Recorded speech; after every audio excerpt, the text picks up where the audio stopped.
Pilot Dotasra BJP पर ये क्या बोल गए बेनीवाल। नागौर से 15 मिनट में छोड़कर भाग जाएंगे सारे नेता। क्या वेंटिलेटर पर पड़ी बीजेपी कांग्रेस को बेनीवाल ने दिया सहारा। 2028 में अब बेनीवाल नहीं करेंगे कोई गलती। नमस्कार, मैं हूं आपके साथ ज्योति शर्मा और आज हम राजस्थान की राजनीति के उस पहलू के बारे में बात करना चाहते हैं जहां पर हनुमान बेनीवाल एक बेहद खास शख्स माने जाते हैं। दरअसल नागौर में आरएलपी अध्यक्ष हनुमान बेनीवाल ने ऐसा भाषण दिया कि डोटासरा, सचिन पायलट और आधी कांग्रेस के साथ बीजेपी सबको एक साथ लेकर उन्होंने करारा वार किया है। आज हम बता रहे हैं कि बेनीवाल ने आखिर कांग्रेस के नेताओं पर और बीजेपी पर क्या बोल दिया, कौन कौन उनके निशाने पर आए और नागौर की सियासत में यह धमाका किसकी तरफ इशारा कर रहा है। नागौर की जमीन से बेनीवाल ने सबसे पहला तीर छोड़ा। उन्होंने कहा कि मुझे कमजोर करने लोग निकले थे लेकिन मेरे वोट कम नहीं हुए। उन्होंने साफ कहा कि नागौर में अगर किसी भी नेता के पास मेरे जितने वोट हो तो उसका नाम मुझे बताओ।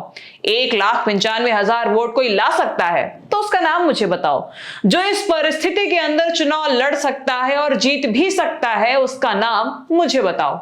सरकार के अंदर मुझे बिठा दो और 4 नेताओं के नाम मुझे बता दो कि ये लोग चुनाव लड़ेंगे। अगर वो अगले दिन मैदान में दिख जाए तो मुझे बताना। वो 15 मिनट बाद नागौर छोड़कर भाग जाएंगे। कहा जा रहा है कि बेनीवाल का सीधा चैलेंज था कांग्रेस बीजेपी के नेताओं पर और खासकर उन नेताओं पर जिनके बारे में यह कहा जा रहा था कि वो बेनीवाल को रोकने निकले थे। और डोटासरा जी, पायलट साहब, तमाम लोग हनुमान को कमजोर करना हो गए। वोट कम नहीं हुए मेरे। इस नागौर में किसी नेता के पास अगर इतने वोट हो तो नाम बता दो मुझे। तो अपने फोटो पे 1 लाख वोट ले ले, 95,000 ले, बताओ आप नाम। जो इस परिस्थिति के अंदर चुनाव लड़ ले, बताओ ना।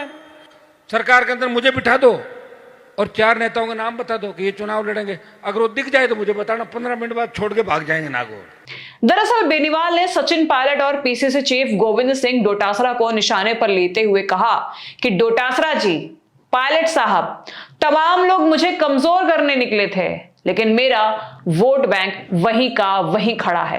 मतलब साफ है कि बेनीवाल अब खुलकर ये कह रहे हैं कि कांग्रेस के कई गुट नागौर में उन्हें रोकने के लिए एक्टिव थे लेकिन नतीजे बताते हैं कि उनकी पकड़ अभी भी उतनी ही मजबूत है। बेनीवाल ने सिर्फ कांग्रेस को ही नहीं बल्कि बीजेपी को भी लपेटे में लिया और ताना मारते हुए कहा कि रिचपाल मिर्धा बीजेपी में बैठकर कर क्या रहे हैं। डेगाना में तो उन्हें कोई पूछता नहीं। यहां तो अजय सिंह तिलक की चलती है। वो जो चाहते हैं वही होता है और जो चाहेंगे वही होगा।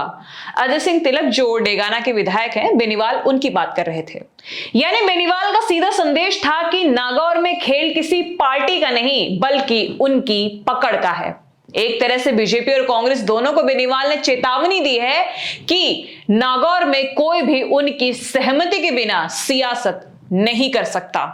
अब रिचपाल जी बीजेपी में बैठा कौन पूछे, मैंने बताओ। कौन डेगाना का एमएलए तो अजय किलक है।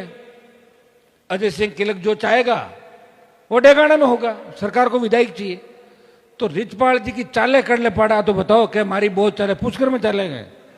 बेनीवाल ने यह भी कहा कि ज्योति मिर्धा भी जीत गई, मुझे धन्यवाद तो दे दो। जब आप वेंटिलेटर पर चले जाते हैं ना तो मैं ही आपको ठीक करता हूं। ये लाइन बेनीवाल के क्लासिक अंदाज का हिस्सा थी, यानी सीधा कटाक्ष, थोड़ा सा व्यंग और इसी से पूरी सियासत को हिला देना। वहीं बेनीवाल ने 2028 के चुनाव पर भी इशारा किया और कहा कि इस बार मुझसे गलती हो गई लेकिन अगली बार ये गलती नहीं होगी। बेटे को जितवा लिया, ज्योति भी जीत गई।